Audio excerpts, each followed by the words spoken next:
शिवाजी महाराज मोगलांच्या विरोधात तयार होत आहेत म्हणजे नेमकं काय करतात? ही व्यापारी केंद्र किंवा श्रीमंत गावं आपण म्हणू शकतो ती अजूनही काही असतील तर मग सुरतच का निवडली महाराजांनी त्यासाठी? पण महाराजांच्या संपूर्ण कारकिर्दीमध्ये असे इतर काही छापे आहेत का? तर त्यांनी टाकलेल्या छाप्यामध्ये आणि महाराजांच्या छाप्यामध्ये नेमका काय फरक होता? तेव्हा तिथे काही परदेशी व्यापारी केंद्र पण असतील, त्यांच्याशी महाराजांनी कसं डील केलं त्या काळामध्ये? महाराजांनी ती पण नियमावली किंवा तिथे पण त्यांची नीतिमत्ता पूर्ण जपलेली होती.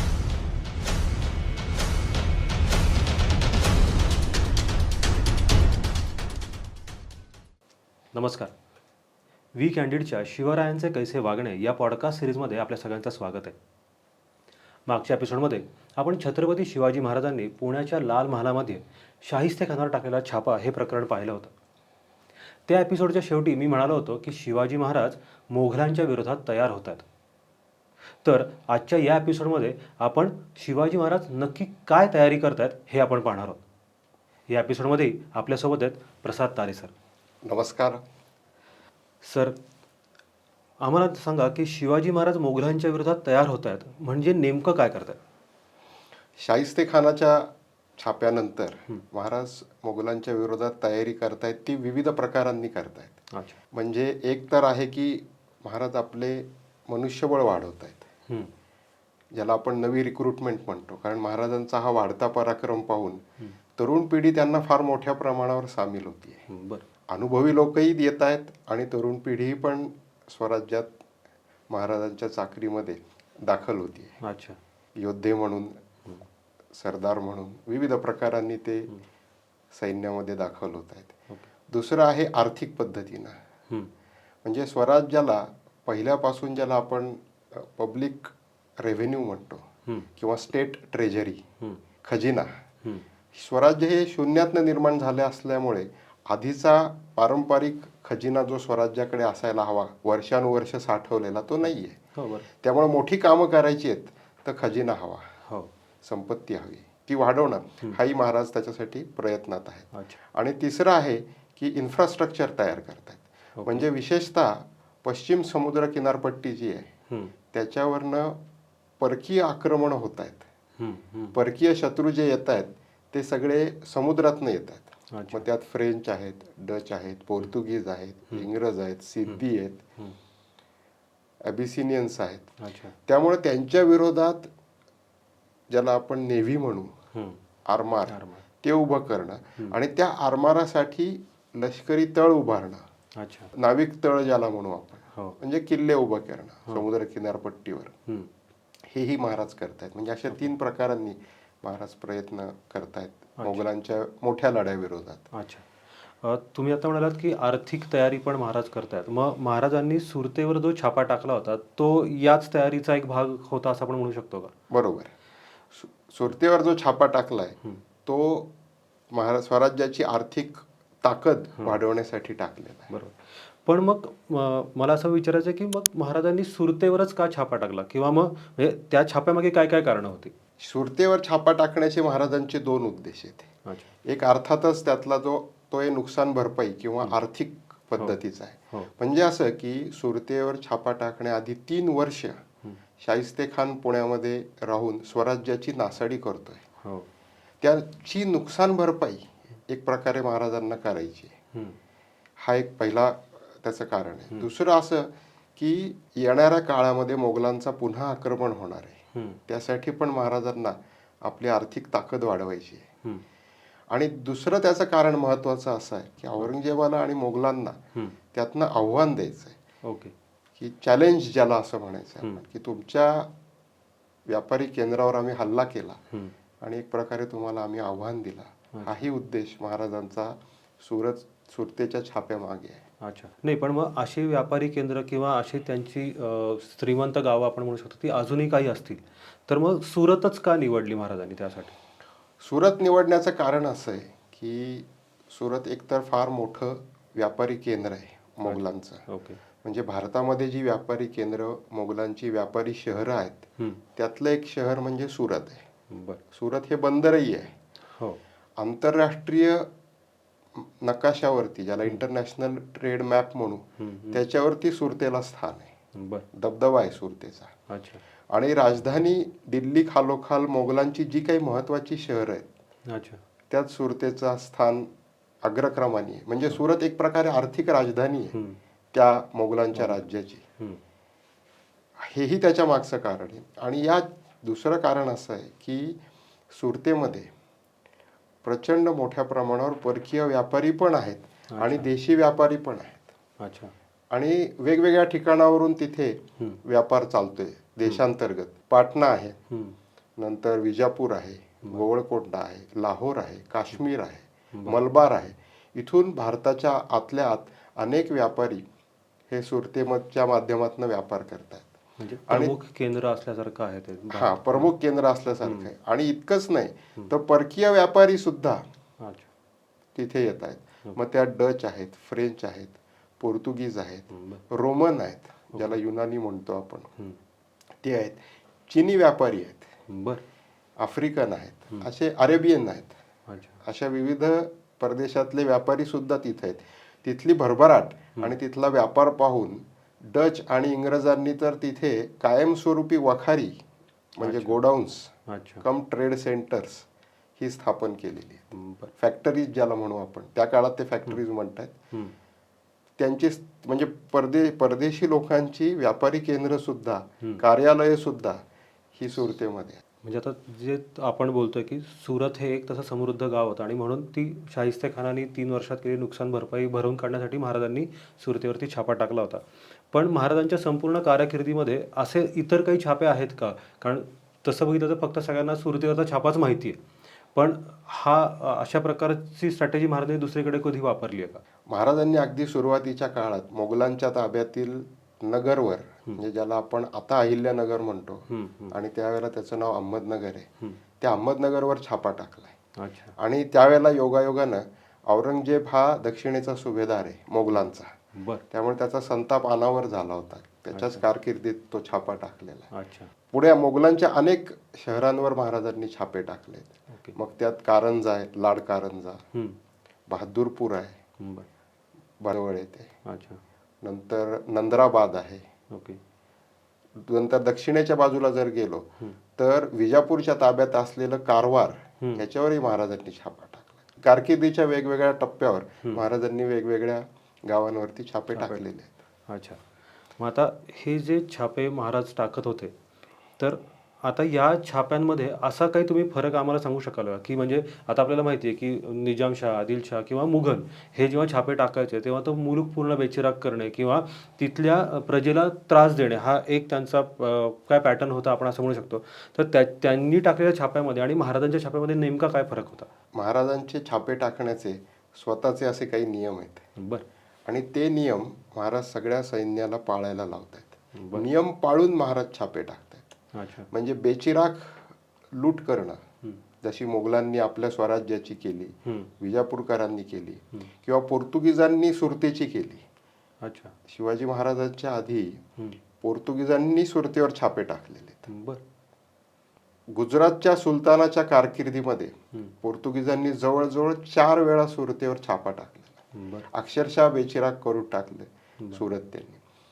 तर हे सगळे जे शत्रूचे छापे आहेत, स्वराज्यावरही पडलेले छापे घ्या किंवा अन्य कुठे त्यांनी टाकलेले छापे घ्या, आणि महाराजांचे छापे, यात फरक आहे. महाराजांच्या छाप्यांमध्ये सगळ्यात पहिली गोष्ट ही आहे की महाराज ज्या गावावर छापा टाकायचा त्या गावातील काही प्रतिष्ठित लोक आणि त्या गावाचे जे कोण प्रमुख अधिकारी आहेत त्यांना गावाबाहेर बोलवत असत. आणि एकंदर गावाचं जे काही इन्कम किंवा रेव्हेन्यू आहे त्याच्या काहीच पर्सेंटेज, अगदी 2 ते 3% म्हणू आपण, तशी कुठं नोंद नाहीये पण आपला अंदाज साधारणतः, ही रक्कम महाराज त्यांच्याकडनं मागत असत. आणि त्यांनी जर ती दिली तर तो छापा टाकायचा नाही, असा महाराजांचा नियम आहे. आणि दुसरं असं आहे की हा छापा टाकताना गोरगरिबांना त्रास द्यायचा नाही. एखादा धनिक असेल पण तो जर दानशूर असेल तर त्यालाही त्रास द्यायचा नाही. नंतर स्त्रिया, मुली, मुलं यांनाही कोणीही अंगाला हात सुद्धा लावायचा नाही. अशा स्वरूपाचे किंवा प्रार्थना स्थळ जर असतील कोणत्याही धर्मियांची तर त्यांनाही धक्का किंवा तोशिष लागता कामा नये, अशा अर्थाचे महाराजांचे आदेश बरं. हे आहेत आणि लोकांनी ते सगळे सैन्याने ते पाळलेले आहेत, हे महाराजांनी ती पण नियमावली किंवा तिथे पण त्यांची नीतिमत्ता पूर्ण जपलेली आहे. पूर्ण जपलेली आहे. म्हणजे काही उदाहरणही सांगता येतील. बरं. हे जे लाड कारंजा आहे हं. त्याच्यावरती ज्या वेळेला महाराजांनी छापा टाकला हं. त्यावेळेला गावातील एक प्रतिष्ठित माणूस हं. स्त्रीवेश धारण करून निघून गेला. बरं. आपल्यावर छापा पडलाय हं. आणि आता आपलं धन हे शत्रूच्या हाती लागणार, पण आपला जीव तरी वाचवावा म्हणून त्यांनी स्त्रीवेश धारण केला आणि तो निघून गेला. आणि जाताना महाराजांच्या सैन्याने त्याला जराही अडवलं नाही, कारण त्यांनी स्त्रीवेश धारण केला. बरं. म्हणजे स्त्रियांच्या बाबतीत महाराजांच्या सैन्याची इतरांनाही खात्री आहे हो. आणि त्यामुळे ते स्त्रीवेश धारण करून पळून गेला तो माणूस. अच्छा. आणखी एक उदाहरण देता येईल की कारवार या शहरावर ज्या वेळेला महाराजांनी छापा टाकला हं. त्यावेळेला तिथे शेरखान या नावाचा विजापूरचा सरदार आलेला आहे. बरं. त्याला ज्या वेळेला कळालं महाराजांचं सैन्य छापा टाकण्यासाठी येत आहे, त्यावेळेला त्यांनी आपल्या प्रतिनिधींमार्फत महाराजांची भेट घेतली अच्छा. आणि आपण येऊ नका, हं. छापा टाकू नका अशा अर्थाचं त्यांनी सांगितलं. त्यावेळेला महाराजांनी त्याला असं सांगितलं की इंग्रजांची जी गलबतं आहेत, इंग्रजांची एक वखार त्यावेळेला कारवारमध्ये आहे, बरं. तर त्या इंग्रजांची गलबतही पण कारवारमध्ये आहे. कारवारची खाडी जी आहे त्यामध्ये ती गलबत होती. ओके. तर महाराजांनी असं सांगितलं की ती गलबत तू आमच्या ताब्यात दे, बरं. नाही तर कारवारचे जे इंग्रज आहेत त्यांच्यावरती छापा टाकू दे. बरं. म्हणजे इनडायरेक्टली इंग्रजांवर संक्रांत आली. हो. पण मग शेरखानही हुशार होता. त्यांनी काय केलं, आपल्या गावातील सगळ्या प्रमुख सरदारांना, व्यापाऱ्यांना बोलवलं विशेषतः, आणि इंग्रजांकडनंही पण त्यांनी रक्कम गोळा केली. इंग्रजांकडनं 110 पाऊंड घेतले. बरं. त्याच्यात स्थानिक लोकांकडनंही काही नजराणा, असं एकत्रित नजराणा त्यांनी महाराजांना भेट दिला. आणि मग महाराजांनी त्यांच्या नियमाप्रमाणे कारवारवर छापा टाकला नाही आणि ते बाहेरून कारवारच्या खाडीशी 2 दिवस राहून पुढे निघून गेले. पण आता म्हणजे ह्या छाप्यांचा आपल्याला इतिहासात तशी नोंद आहे, पण बाकी ते माहिती नाही आहेत कोणाला. पण सुरतेवरचा जो छापा टाकला तो सगळीकडे प्रसिद्ध आहे. तर त्या छाप्याशी रिलेटेड काही तुम्ही ठळक उदाहरण असे देऊ शकाल का, किंवा त्याच्या रिलेटेड काही अशा या घडलेल्या घटना तुम्ही सांगू शकाल का? महाराजांच्या या छाप्यामध्ये, सुरतेच्या छाप्यामधल्या 2 घटना आपल्याला अशा सांगता येतील की ज्या वेगळ्या स्वरूपाच्या आहेत किंवा महाराजांच्या या नियमांना धरून आहेत. हो. त्यातली पहिली आहे ती, एक डच व्यापारी तिथे होता बरं. आणि त्या डच व्यापाऱ्याकडे एक दलाल यायचा. त्या दलालाचं नाव होतं मोहनदास पारीख. बरं. महाराज सुरतेत यायच्या आधी 3 वर्ष आधी तो मरण पावलेला आहे. बरं. पण तो अतिशय दानशूर आहे, लोकांना मदत करतोय, गोरगरिबांच्या मदतीला धावून जातोय. जेवढा तो श्रीमंत आहे तेवढीच तो लोकांना मदतही करतोय. बरं. आणि ही गोष्ट महाराजांना हेरांच्या माध्यमातून कळलेली आहे की तो नाहीये, पण तो अतिशय दानशूर म्हणून प्रसिद्ध आहे. आणि मग महाराजांनी सुरतेवर जो छापा टाकला त्या छाप्याच्या वेळी त्याच्या घराचं संरक्षण केलेलं आहे. बरं. म्हणजे आपल्याच मावळ्यांनी त्याच्या घराचं संरक्षण केलं की जेणेकरून जी तिथे काही सुरतेमध्ये लॉ अँड ऑर्डर सिच्युएशन होईल त्यातनं अन्य कोणी त्याच्या घरावर चालून जाऊ नये किंवा अन्य कोणी त्याचा गैरफायदा घेऊन त्याला लुटू नये. त्याच्या घराला, म्हणजे तो तर नाहीये, पण त्याच्या घराला त्रास होऊ नये कुठल्याही स्वरूपाचा, म्हणून त्याच्या संरक्षणाची व्यवस्था ही महाराजांनी केलेली. फ्रेंच प्रवासी फ्रान्सिस बर्नियर आणि टॅव्हर्नियर यांनी हे लिहून ठेवलंय. मोहनलाल पारीखची जी घटना आहे ही, किंवा त्याच्या घराचं संरक्षण महाराजांनी केलं, ही गोष्ट या दोघांनी लिहून ठेवली. तुम्ही मगाशी सांगितलं की महाराजांनी कधी प्रार्थनास्थळांना धक्का लावला नाही या छाप्यामध्ये, भले ती कुठल्याही धर्मियांची असू देत. तर याच्याशी रिलेटेड अशी काही सुरतेच्या छाप्यामधलं उदाहरण असं तुम्ही देऊ शकाल का? सुरतेमध्ये रेव्हरंट एम्ब्रॉस या मिशनरीचा एक मॉनेस्ट्री होती. बरं. ख्रिश्चन धर्मियांचं ते प्रार्थना स्थळ आहे. ओके. तर महाराजांनी त्या प्रार्थना स्थळाचं संरक्षण केलंय, त्याला तोशिष लावलेली नाहीये. म्हणजे सुरतेवर छापा टाकताना महाराजांनी कोणत्याही धार्मिक स्थळाला हा धक्का लागू दिलेला नाहीये. बर्नियर आणि थिवेनो हे 2 फ्रेंच प्रवासी हे त्या काळात भारतामध्ये होते. त्यांनी ही गोष्ट आवर्जून लिहून ठेवली की महाराजांनी कोणत्याही प्रार्थना स्थळाला हा धक्का लागू दिलेला नाही.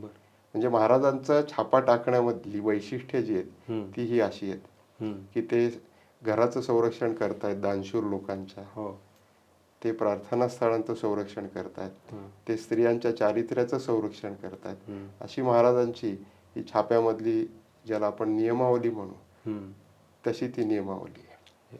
तसं आदर्श तो महाराज सगळ्यांच्या ह्याच्यात ठेवतात. पण मग आता जेव्हा महाराजांनी सुरतेवरती छापा टाकला तेव्हा ते आता जर मुघलांचं व्यापारी केंद्र आहे, प्रमुख व्यापारी केंद्र आहे असं आपण म्हणतोय, तर या सगळ्यामध्ये मुघलांकडनं जो काही प्रतिकार महाराजांना झाला असेल तर तिथे काहीतरी लढाई किंवा काहीतरी नक्कीच झालं असेल ना तिथे. मुघलांकडनं महाराजांना फारसा प्रतिकारच झाला नाही. बरं. एकतर सुरतेच्या संरक्षणासाठी मुघलांनी किंवा त्यांच्याही आधीच्या काळात सुरतेमध्ये एक छोटा किल्ला आहे, नदीच्या किनाऱ्यावरती तो किल्ला आजही आहे. बरं. आणि या किल्ल्यामध्ये इनायत खान या नावाचा एक सुभेदार औरंगजेबाने नेमला होता की त्यांनी या सुरतेचं संरक्षण करायचंय. बरं. औरंगजेब त्याला 5,000 सैनिक ठेवण्या इतकी तनखा ही पाठवतोय, बरं. म्हणजे सॅलरी ज्याला म्हणू, ती 5,000ची देतोय. पण या इनायत खानाने काय केलं, प्रत्यक्ष सैन्य 1,000च ठेवलं. अच्छा. आणि उरलेली 4,000 तनखा ही गडप केली. आणि हे 1,000 सैन्य महाराजांची ज्या वेळेला त्यांना चाहूल लागली की छापा टाकतायत सुरतेवरती, त्यावेळेला हे 1,000 सैन्य आणि स्वतः इनायत खान हा त्या किल्ल्यात जाऊन लपून बसले आणि किल्ला त्यांनी आतून बंद केला स्वतःच्या संरक्षणासाठी. आणि सबंध सुरत शहर हे अलगद स्वराज्याच्या सैन्याच्या ताब्यात पडलं. महाराजांनी या इनायत खानाकडे आपला एक माणूस पाठवला सुरुवातीला की आम्ही असं असं आलो आहोत, तरी आपल्या सुरतेतले 3 प्रतिष्ठित व्यापारी आणि तुमचे काही प्रतिनिधी माझ्याकडे पाठवा त्यांच्या नियमाप्रमाणे. म्हणजे मी छापा टाकणार नाही, तर जे काही रक्कम ठरेल त्याप्रमाणे मी ती रक्कम घेईन आणि मी परत जाईन. त्यालाही या इनायत खानाने काही प्रतिसाद दिला नाही. खरं म्हणजे त्यांनी तो दिला असता तर तो प्रत्यक्ष छापा टाकला नसता महाराजांनी. कारवारप्रमाणेच ते इथूनही परत निघून गेले असते. बरोबर. पण ते काही आले नाही आणि मग मात्र महाराजांचा नाईलाज झाला आणि महाराजांनी सुरतेवरती छापा टाकला. हा छापा टाकण्याचा उपक्रम चाललेला असताना या इनायत खानाच्या सैनिकांनी काही तोफाही डागून पाहिल्या किल्ल्यामधनं. पण त्याचा परिणाम असा झाला की त्या महाराजांच्या किंवा स्वराज्याच्या सैनिकांवर जाऊन पडण्याऐवजी तोफगोळे, ते तोफगोळे सुरतेतल्या घरांवरच जाऊन पडले. आणि त्यामुळे काही ठिकाणी आगी पण या लागल्या. म्हणजे थोडक्यात इनायत खानाने सुरतेचं संरक्षण तर केलंच नाही, स्वतःच रक्षण केलं आणि थोडाफार सुरतेवर स्वतःच हल्ला केला. नुकसान त्यांनी स्वतःच केलं. नुकसान त्यांनीच थोडंफार जे काही त्यात. आणि दुसरं असं की दुसऱ्या दिवशी महाराज ज्या दिवशी आले सुरतेत, त्याच्या दुसऱ्या दिवशी त्यांनी आपला एक माणूस महाराजांकडे पाठवला. तर महाराज हे त्यांच्या लष्करी तळावरती एका झाडाखाली त्यावेळेला बसलेले आहेत. साधेपण आहे महाराजांच्या त्या व्यवस्थेमध्ये. आणि ऊन लागू नये म्हणून त्यांच्या डोक्यावरती वरच्या बाजूला एक साधं पांढरं कापड हे टांगलेलं आहे. आणि तिथे असताना तो इनायत खान त्याचा वकील महाराजांपाशी आला आणि त्यांनी काही आपल्या अटी शर्ती या महाराजांना सांगितल्या. त्या ऐकल्यावर महाराज जराशे रागावले की अटी शर्ती सांगणारे तुम्ही कोण, म्हणजे त्यात आम्ही सांगितलं पाहिजे. तुमचा मालक स्वतः लपून बसलाय आणि अटी शर्ती आम्हाला कळवतोय. त्यामुळे महाराज असं रागावल्यावरती तो आलेला जो वकील आहे इनायत खानाचा, तो महाराजांना असं म्हणाला की मला तुम्हाला काही सांगायचंय. असं म्हणून झटकन तो पुढे आला आणि त्यांनी लपवून कट्यार आणली होती ती काढली आणि त्यांनी ती कट्यार महाराजांवरती उगारली. आणि त्याचा इतक्या आवेग इतका जोरात होता, इतक्या झपाट्याने त्यांनी ती महाराजांवर उघडली की तिथे एक अंगरक्षक होता महाराजांच्या बाजूला. त्यानं तितक्याच चपळाईनं त्या हल्लेखोराचा हात कापला कट्यारीचा आणि त्याला मारलं एक प्रकारे. पण त्याचा आवेग इतका होता की तो महाराजांवरती पडला आणि त्याचं रक्तही महाराजांना लागलं आणि पटकन महाराज सावरून उभे राहिले. म्हणजे थोडक्यात काय झालं की त्यांनी महाराजांवरती खुनी हल्ला केला आणि अंगरक्षकांनी महाराजांचं संरक्षण केलं. आता ह्याच्यात महाराजांच्या अंगरक्षकांची त्यांचा फोकस हा त्यांच्या कामावरती आहे. हो. ते जर महाराजांचं बोलणं ऐकत हम्म. रमले असते एक प्रकारे, किंवा इकडं तिकडं त्यांनी लक्ष दिलं असतं, हम्म. तर त्यांच्याकडनं दिलेलं काम अलर्ट होते ते स्वतःच्या याच्यावर. बिनचूकपणे झालं हो. नसतं. हे महाराजांच्या स्वराज्याचं वैशिष्ट्य आहे की ज्यास जे काम दिले हम्म. ते त्याने चोख करावे. चोख पार पाडलं. त्याप्रमाणे जो तो आपापलं काम चोख पार पडतंय. हम्म. आणि मग अर्थात तो हल्ला त्यांनी परतवून लावला एक प्रकारे. हम्म. महाराजांना काही झालं नाही त्याच्यात, हम्म.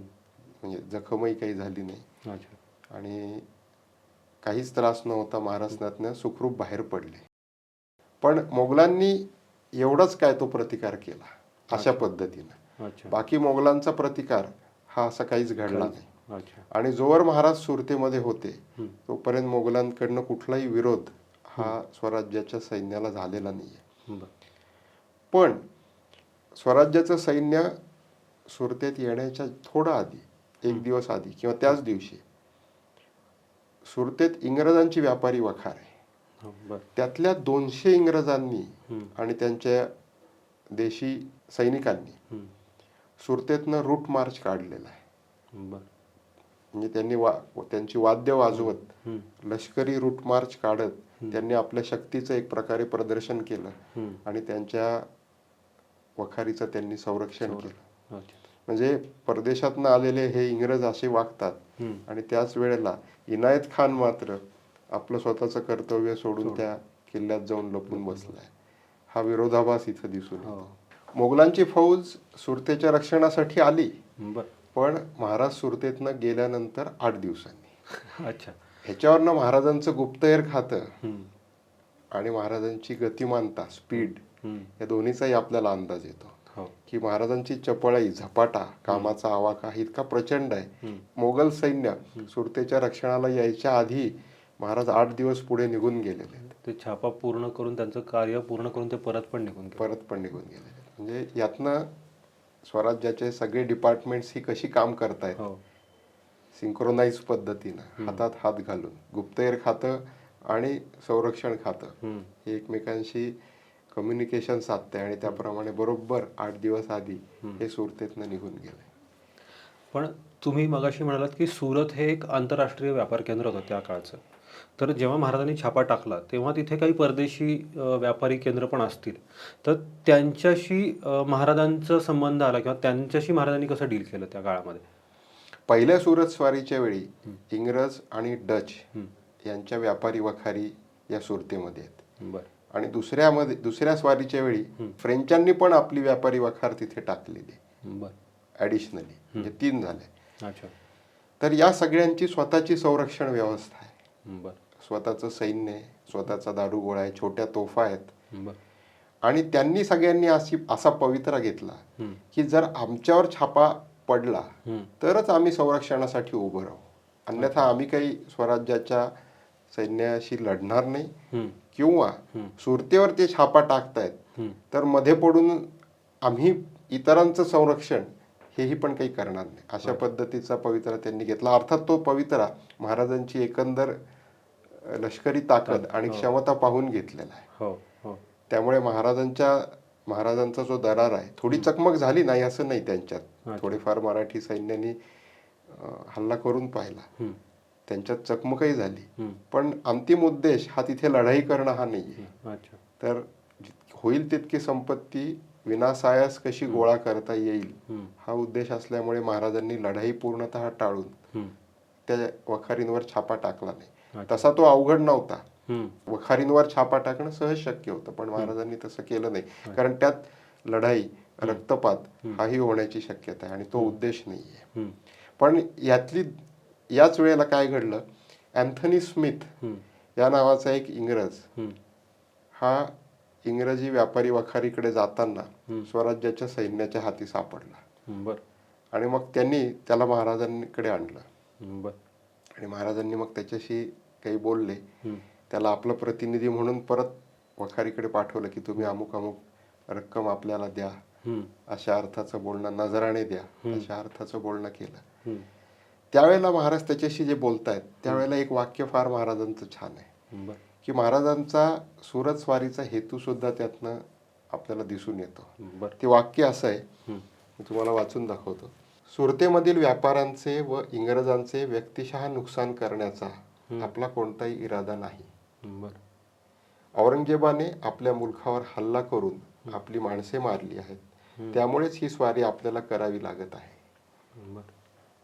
त्याचबरोबर इंग्रज आणि डच वखारींनी देखील काही द्रव्य दिले तर त्यांची यातून सुटका केली जाईल. बरं. म्हणजे तुम्ही थोडीसे द्रव्य किंवा हे नजराणा द्या आणि तुमची सुटका होईल, असं महाराज म्हणतात. आणि दुसरा एक उल्लेख फार छान आहे. व्होल्कार्ड इव्हर्सन या नावाचा एक इंग्रज तिथे आहे. बरं. त्यांनी लिहून ठेवलंय. तो असं म्हणतो की ज्या वेळेला छापा पूर्ण झाला आणि महाराज ज्या वेळेला परत जायला निघाले ते बऱ्हाणपूर दरवाजापाशी आले बरं. घोड्यावरती. घोड्यावर स्वार आहेत महाराज.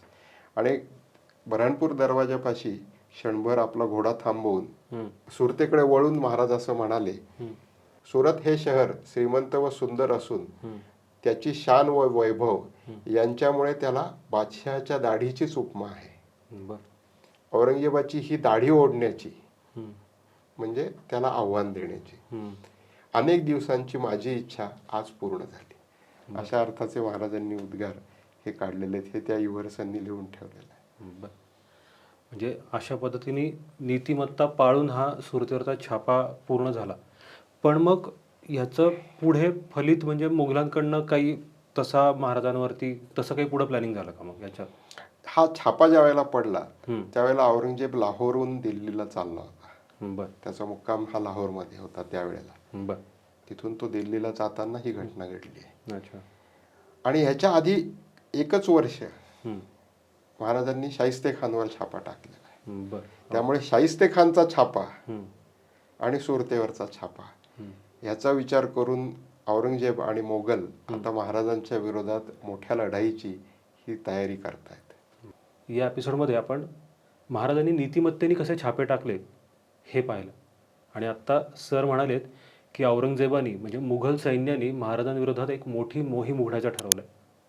तर ती मोठी मोहीम नक्की काय आहे हे पाहूयात आपण आपल्या पुढच्या भागामध्ये. तर पाहायला विसरू नका वी कॅन्डिड चॅनलवरती शिवरायांचे कैसे वागणे या पॉडकास्ट सिरीजचा पुढचा एपिसोड. थँक्यू.